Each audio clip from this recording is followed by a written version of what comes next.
Escrituras, Filipenses 3, de 12 a 16. Não que eu já tenha recebido isso, ou já tenha obtido a perfeição, mas prossigo para conquistar aquilo para o que também fui conquistado por Cristo Jesus. Irmãos, quanto a mim não julgo havê-lo alcançado, mas uma coisa faço, esquecendo-me das coisas que ficam para trás e avançando para as que estão diante de mim, prossigo para o alvo, para o prêmio da soberana vocação de Deus em Cristo Jesus. Todos, pois, que somos maduros, tenhamos este modo de pensar. E se em alguma coisa vocês pensam de modo diferente, também isso Deus revelará para vocês. Seja como for, andemos de acordo com o que já alcançamos. Vamos orar? Louvado seja o teu nome, Senhor, por esse momento tão especial, onde nós ouvimos esse testemunho do teu agir. Exaltado seja o Senhor para todo sempre. Nós sabemos, Deus, que esse agir maravilhoso do Senhor opera em nós ainda um fortalecimento da fé. E que isso nos leve à atenção máxima à palavra do teu evangelho, Senhor, porque é o alimento sólido que nos fortalece diariamente. Peço que o Senhor fale conosco nessa noite, em Cristo Jesus. Amém. Eu costumo dizer que a nossa fé, o grande desafio da nossa fé é usá-lo nos momentos de maior adversidade da nossa vida, né? A fé, ela nos chama a colocar em prática nos momentos mais difíceis, nos momentos mais complexos, né? Nós tivemos aqui o testemunho do Mateus, e estou olhando aqui mais gente, aqui fruto do milagre de Deus, da ação de Deus. Nós íamos ter que fazer uma fila de testemunho, quase que um por mês durante o ano, e talvez adentrássemos outro ano pelo cuidado do Senhor. Mas por que essas pessoas chegaram aqui? Por que essas pessoas hoje testemunham do amor do Senhor? Porque elas têm exercitado a sua fé. Isso faz com que nós, que talvez ainda não enfrentamos uma adversidade tão grande, nem todos nós passamos por esse tipo de adversidade, risco de morte ou coisas nesse nível, nos leva a pensar o que o nosso cristianismo, como a nossa fé tem conduzido a nossa vida. Será que nós estamos preparados para o dia mau? No dia da adversidade, o nosso coração estará firme no Senhor? Qual tem sido a nossa perspectiva? Qual tem sido a segurança que temos colocado no Senhor? Nesse texto, o apóstolo Paulo, ele nos traz uma mentalidade da importância de nós caminharmos olhando para Cristo em toda e qualquer circunstância. Só para nós lembrarmos, alguns visitantes que estão aqui conosco, o apóstolo Paulo escreve esse texto da prisão.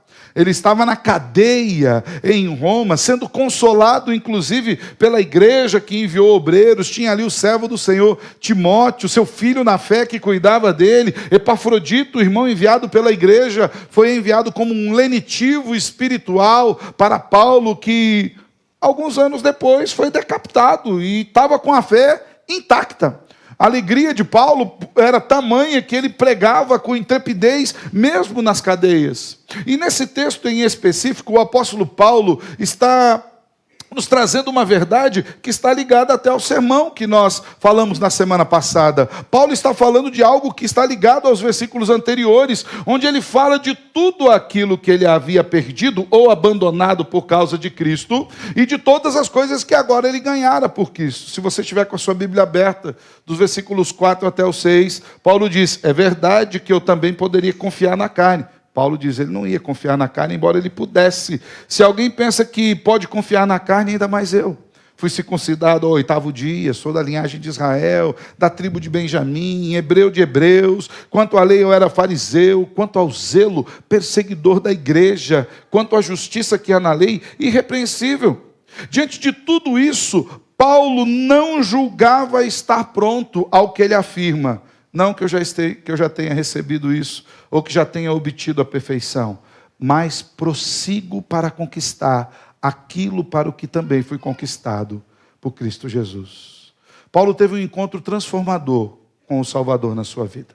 Ele indo pela estrada de Damasco, Cristo capturou o seu coração e a sua mente, e isso mudou a sua história, isso mudou a sua realidade. A partir dali a sua caminhada foi completamente transformada, e agora era um homem diferente, com perspectivas diferentes, com projetos diferentes. Ele mesmo diz, agora eu caminho para conquistar aquilo que me conquistou. E nós precisamos pensar nessas coisas, irmãos. Paulo está fazendo aqui uma autoanálise espiritual para perceber se ele não tinha parado no tempo da sua fé. Ele diz, não, eu não parei, eu continuo caminhando. Eu deixo claro aqui para vocês que ainda há esperança de um encontro com Cristo. Ele sabia que havia um prêmio ainda maior. E eu temo, irmãos, já falei aqui algumas vezes, que talvez o ápice, o ponto mais alto da vida cristã de muitos irmãos, seja o momento da conversão. Quando, na verdade, o momento da conversão deveria ser a linha de partida, não a linha de chegada. O momento da conversão é o start que o Senhor dá em nós, que o Espírito Santo toca em nós, para que nós comecemos a viver em novidade de vida. Ali é o inicial. Ali é o momento em que nós somos despertados para caminhar. Mas não é o ponto final. Paulo diz isso. Eu continuo caminhando. Eu continuo crescendo. E o que eu quero tratar com os irmãos aqui rapidamente são 4 motivos, ou melhor, a alegria que nós temos de caminhar rumo ao alvo. E como nós fazemos isso? De 4 maneiras como nós podemos caminhar rumo a esse alvo. A primeira maneira, irmãos, é com humildade. Uma das coisas que nós precisamos aprender como cristãos é que nós ainda não estamos prontos. A gente já foi salvo. Eu costumo dizer que depois que você foi salvo, você está pronto para morrer. O problema é que você ainda não está pronto para continuar vivendo. Nessa caminhada que nós temos aqui na nossa vida, nós somos desafiados e chamados a colocar essa salvação em prática diariamente, a confiar em Cristo diariamente. Eu sei que eu vou para o céu, eu sei que o Senhor me salvou, eu sei aquilo que Cristo fez por mim, mas eu continuo caminhando rumo a Cristo, é o que Paulo diz. Não que eu já tenha recebido, eu já tenha obtido a perfeição, mas prossigo para conquistar aquilo para o que também foi conquistado em Cristo Jesus. Quanto a mim, irmãos, versículo 13, o apóstolo Paulo diz, não julgo havê-lo alcançado. E mais uma vez eu quero rememorar quem era Paulo. Talvez, ou melhor, com certeza, o maior teólogo de toda a era da igreja cristã. Um homem de grande sabedoria, usado poderosamente por Deus. Um homem que viu coisas que nós jamais iremos ver. Um homem que subiu ao 3º céu, foi arrebatado pelo Senhor. Um homem que diz do Evangelho, prega o Evangelho com poder e autoridade, mas que experimentava de todas essas bênçãos no meio de lutas, no meio de cadeias, no meio de enfermidades. Esse mesmo apóstolo Paulo foi apedrejado quase à morte. As pessoas imaginaram que ele tinha morrido. Esse mesmo homem frequentou não apenas a cadeia de Roma, onde ele está escrevendo, mas tantas outras cadeias ali do Império Romano, e terminou a sua vida decapitado.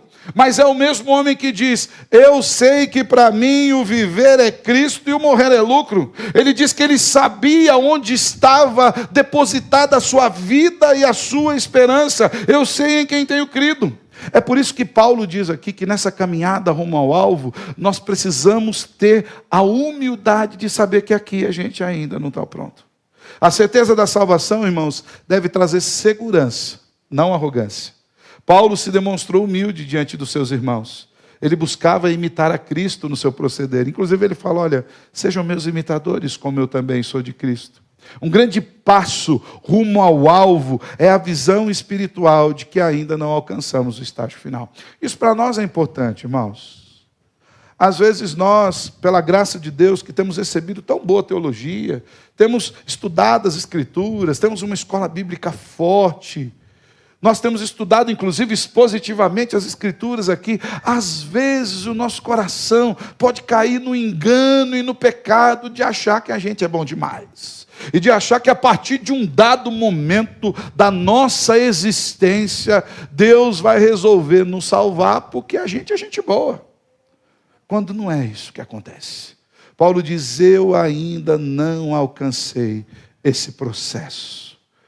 Quando nós entendemos que nós estamos numa caminhada, nós não acomodamos na nossa fé. Antes, irmão, nós nos tornamos mais humildes, mais operosos, praticantes do Evangelho, não ouvintes negligentes, como diz o servo do Senhor Tiago, no capítulo 1 da sua carta, no versículo 25, na parte final. Nós começamos a trabalhar mais e mais, sabendo que o Senhor que nos chamou, nos aperfeiçoa no meio do trabalho. Você já notou como é que é no meio da vida cristã que nós somos aperfeiçoados com a graça do Senhor?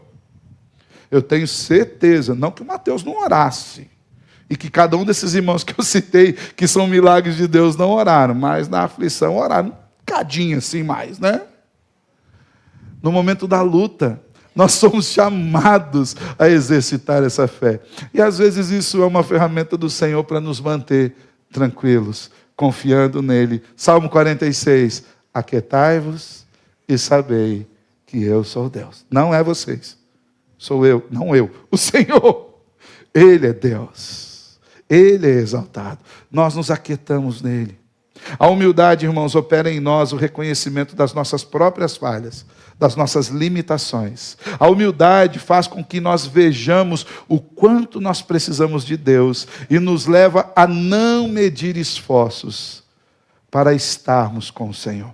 É por isso que o apóstolo Paulo demonstrou humildade como o primeiro passo nessa caminhada rumo ao alvo. Eu não julgo havê-lo alcançado, eu prossigo caminhando. Segundo passo que Paulo nos dá, de nós estarmos alegres nessa caminhada rumo ao alvo, é que nessa caminhada, nós também não podemos nos prender ao passado. Versículo 13, a parte B desse versículo diz, mas uma coisa eu faço, esquecendo-me das coisas que ficaram para trás. Às vezes, irmãos, nós queremos carregar uma vida cristã cheia de louros que não existem mais. Existe um ditado que talvez você conheça, eu tenho praticamente certeza que você conheça, que é águas passadas. Vocês conhecem o ditado. Águas passadas não movem moinhos. E isso se aplica à nossa fé. Isso, de um certo sentido, reflete uma verdade espiritual. Nós não podemos viver da espiritualidade que nós alcançamos ontem.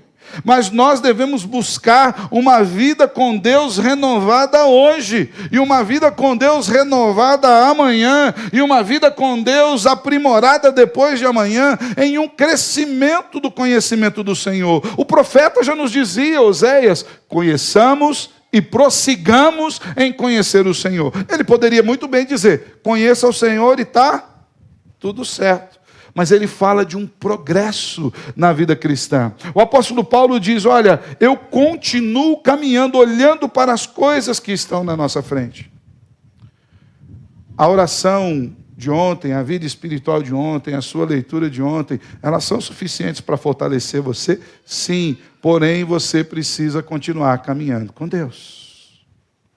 Tem muitos irmãos que param na fé, por terem executado grandes feitos no passado. É como se tivessem se aposentado na igreja de Cristo. Não há aposentadoria na fé cristã, viu, irmão? Não dá para a gente parar.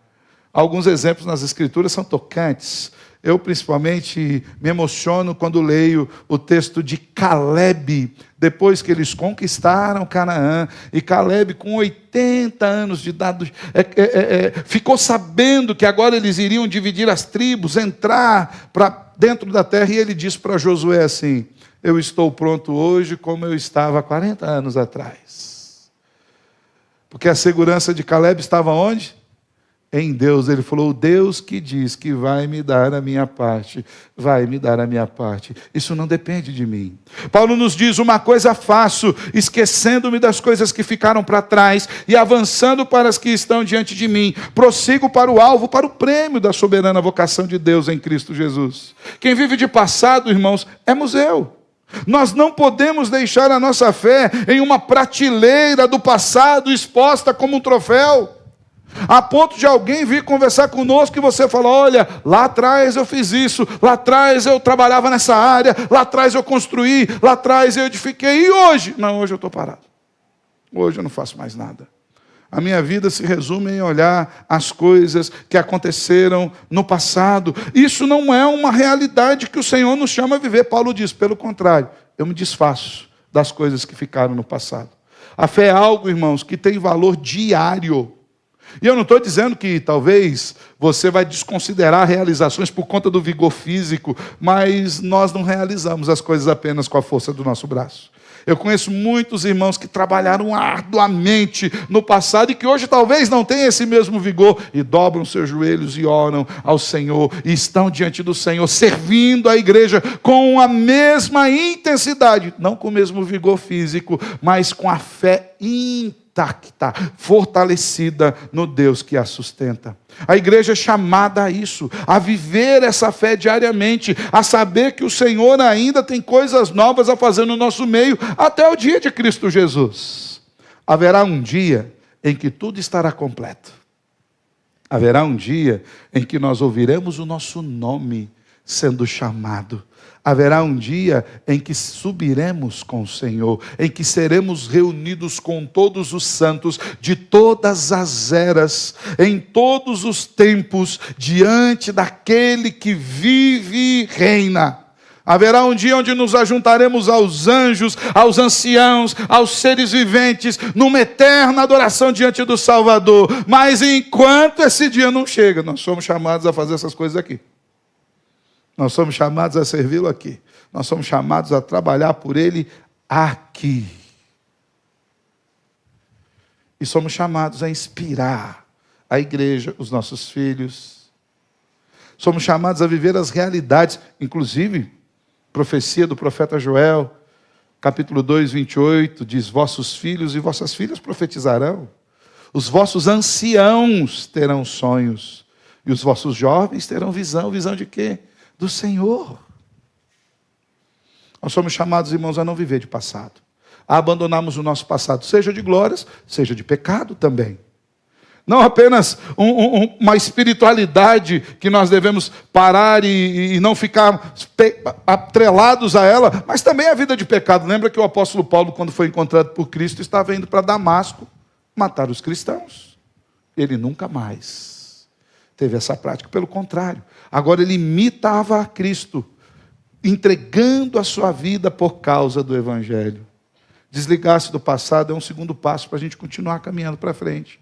Seja os pecados que cometemos, e aqui Paulo inclusive se consola, dizendo as coisas ficaram para trás. Paulo não ficava ali, mas eu pequei, eu matei irmãos. Ele vai na glória encontrar com esses irmãos.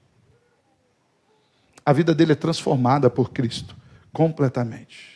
Terceiro passo nessa caminhada rumo ao alvo, que nós nos alegramos em estar, é que nós devemos olhar para o futuro. Então, olha, seja humilde, você ainda não está pronto. Desvencilhe-se do passado, seja das glórias ou dos pecados do passado. Lembre-se, o passado ficou para trás. Você tem uma vida com Deus a ser vivida hoje. Você tem que ler a palavra do Senhor hoje. Você tem que andar com o Senhor hoje.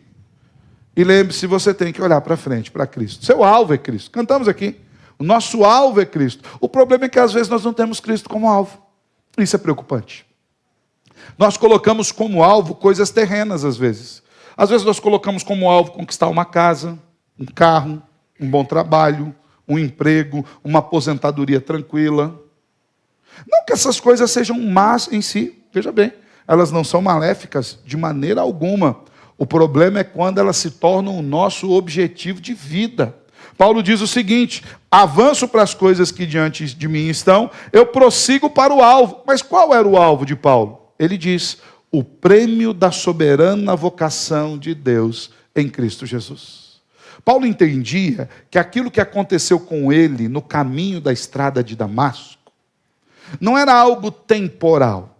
Não era algo que o comissionaria apenas para o serviço aqui. Isso mudara a sua vida a partir daqui, mas era algo que tinha uma finalização para além daqui. Paulo dizia: agora eu caminho para o prêmio da vocação. Ele foi vocacionado para servir aqui, mas há um prêmio. Você sabia que há um prêmio para mim? E é um prêmio para você? Pastor, que triunfalismo. Não, irmãos, é Escritura. Há um prêmio para nós. Não que sejamos merecedores desse prêmio. Os méritos é daquele que venceu por mim e por você na cruz. Mas há um prêmio nos esperando. Vestiremos roupas brancas. Entraremos num lugar onde não há choro, nem ranger de dente, nem morte, nem pecado. Estaremos diante do Rei. Convidados, Mateus leu o Salmo 23 aqui, ele termina dizendo que estaremos com uma mesa preparada, diante dos adversários, mas uma mesa preparada pelo Senhor, e cearemos com Ele. Esse é um prêmio. Um prêmio para mim, um prêmio para você. E nós devemos ter isso como alvo, é o que Paulo diz. E só vamos conseguir esse alvo olhando para Cristo Jesus. Olhar para frente é fixar os olhos no que Deus tem para nós. E não são coisas terrenas, irmãos. É terrível, é sofrível, é lamentável quando cristãos, homens e mulheres de Deus, colocam a sua esperança em Cristo para coisas da terra. Paulo já diz em 1 Coríntios capítulo 15, se nós esperarmos em Cristo apenas para as coisas daqui, nós somos os mais infelizes de todas as coisas. Se você espera em Cristo para ter um carro novo, uma casa nova, um bem novo, ou saúde restaurada, ou qualquer coisa que seja, nós somos infelizes. Cristo pode fazer isso? Pode, e faz. Mas o nosso alvo é estar com Ele, a qualquer momento. Eu me lembro do presbítero Wilder, né? Chamava ele de chefe. E a Paty ficava brava com ele. Todas as vezes que ele falava isso, a gente sempre estava junto, ele falava, eu estou com a mala pronta.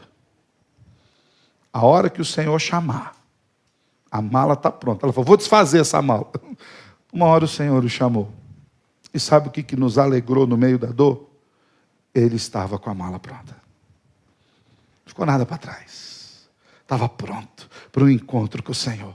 Paulo diz, eu olho para o futuro. Uma coisa eu faço, eu olho e caminho para o prêmio que eu irei receber. Prêmio da vocação que o Senhor me deu.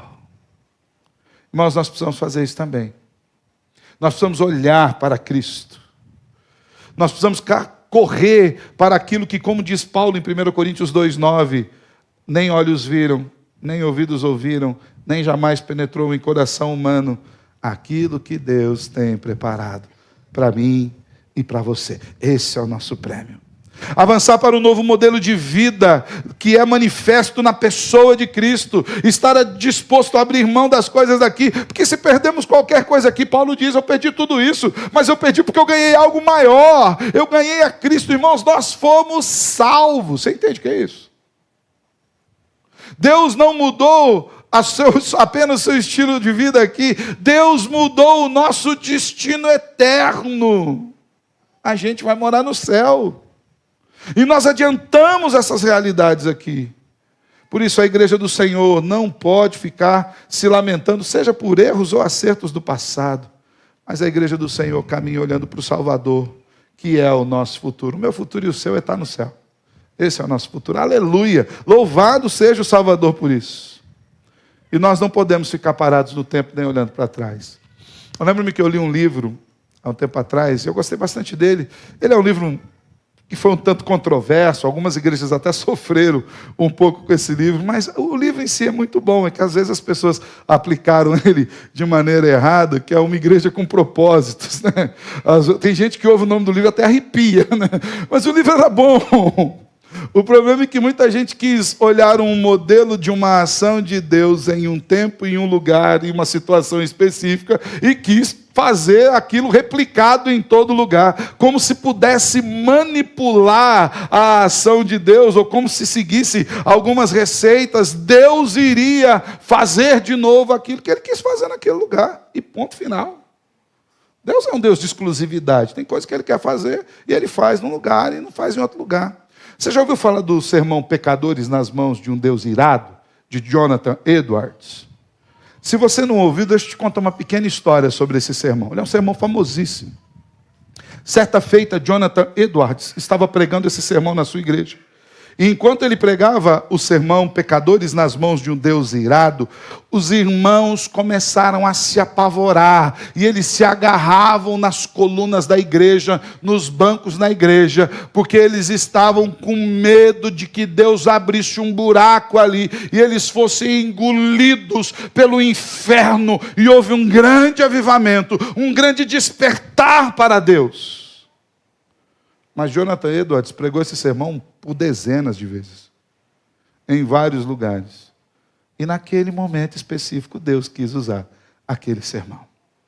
No livro que eu falei, Numa Igreja com Propósitos, o autor, Rick Warren, ele diz que a igreja do Senhor, ela precisa assemelhar-se a um surfista.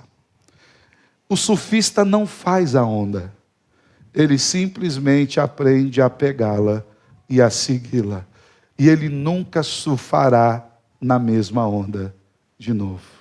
Que é uma outra verdade, um outro princípio que nós chamamos de princípio entrópico. Em toda a história da criação até hoje, nós não temos duas ondas com o mesmo volume de água. O nosso Deus faz cada onda particular. Nós olhamos para Ele. Nós simplesmente pegamos a nossa pranchinha, humildemente subimos na onda do Senhor e deixamos que Ele nos conduza à praia eterna da salvação. Quarto e último lugar, da alegria em caminhar para o alvo e como nós fazemos isso. Então, se o primeiro é com humildade, o segundo é se desfazendo do passado, o terceiro é olhando para o futuro, aguardando aquilo que nos espera em Cristo Jesus, o quarto é com discernimento espiritual. A gente precisa ter o discernimento, irmãos, para viver aqui. A gente precisa entender todas essas verdades eternas e colocá-las em prática no nosso dia a dia. Paulo nos diz a partir do versículo 15, todos, pois, que somos maduros, tenhamos esse modo de pensar. Qual é o modo de pensar? Sermos humildes, desvencilharmos do passado, olharmos para o prêmio da vocação em Cristo Jesus. E se em alguma coisa vocês pensam de modo diferente, isso também Deus vai revelar a vocês. Paulo está dizendo, olha, pode ser que nem todos ainda tenhamos entendido essa verdade, e Deus vai trabalhando conosco. Deus vai nos amadurecendo. Versículo 16, ele diz, seja como for, andemos de acordo com o que já alcançamos. Quais verdades de Deus você já conhece? Quais verdades do Evangelho de Cristo já alcançaram a sua vida? Você é chamado, ou melhor, você é responsabilizado em andar de acordo com essas verdades. Talvez aqui, igual nós somos uma igreja aqui com vários irmãos, embora tenha faltado muita gente hoje, viu? Vou ter que mandar um vídeo para o povo aí. Né? Você não merece essa bronca, ficar de boa. Tá? Mas você que está em casa me assistindo e é da IPB do Jardim Alvorada, temos uma conversa num momento futuro. Né? Talvez, irmãos, nessa igreja que nós temos, tem vários irmãos com entendimentos e aprimoramentos e crescimentos em níveis diferentes. Tem gente que aprende mais rápido em uma área, outro demora um pouco mais em outra área. Tem gente que passa por uma experiência e é aperfeiçoado, outros passam por outro tipo de experiência. Paulo nos diz, de qualquer forma, como Deus quiser agir na igreja, porque Ele é o dono da igreja e Ele pode agir nessa igreja da forma que Ele bem quiser. Mas todos nós, no nível em que nós estamos, com o conhecimento que nós temos, somos chamados a andar de acordo com aquilo que nós já alcancemos, de acordo com o entendimento que nós temos em Cristo Jesus. O Senhor nos chama a isso. A palavra discernimento, ela tem um sentido muito especial no que se refere à fé cristã. Sem discernimento é impossível saber a vontade de Deus para nós. Paulo faz uma séria menção à necessidade de discernimento espiritual. Ele trata a igreja como perfeitos, ou como maduros. Veja bem, Paulo diz assim, todos, pois, que somos maduros. Por que Paulo faz isso? Embora ele saiba que há níveis de crescimento espiritual diferentes na igreja, por que ele nos chama todos de maduros? Porque todos nós já fomos alcançados pela graça de Cristo. Isso nos mudou por completo. Lembra o que ele diz em 1 Coríntios 5,17? E assim, 2 5,17? E assim, se alguém está em Cristo, ele é o quê? Ele já é. Ele não diz ele vai ser. Ele não diz ele está se tornando. Ele aplica uma verdade eterna. Se você está em Cristo, você é uma nova criatura. E Paulo diz mais. Em relação a você, que é uma nova criatura, as coisas antigas, como é que elas já estão? Elas ficaram para trás. E agora? Veja bem, Paulo não diz, as coisas vão se fazendo novas. Ele diz que estamos em Cristo, as coisas velhas ficaram para trás e tudo já se fez novo. É por isso que Paulo não olha para a igreja como um bando de pessoas perdidas. A visão nas Escrituras aqui é diferente da visão de Jesus descendo na beira do mar e olhando aquela multidão que ele diz que estava perdida. Jesus se compadeceu da multidão e elas estavam perdidas por quê? Eram como ovelhas sem...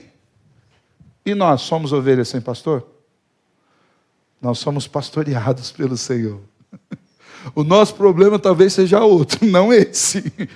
Não nos falta pastor, não nos falta pasto verdejante, não nos falta água, não nos falta aprisco, não nos falta cuidado, não nos falta alimento. É por isso que Paulo diz, nós irmãos, que já somos maduros, nós que já fomos transformados. Paulo faz essa menção para que nós entendamos que não somos mais como crianças e não podemos mais nos portar assim.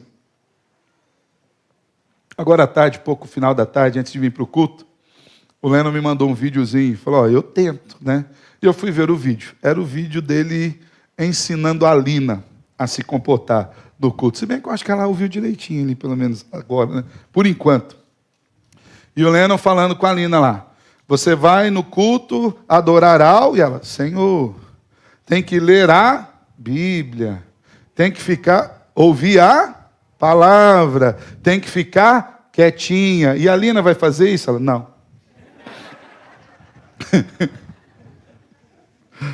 Nós não podemos ser assim.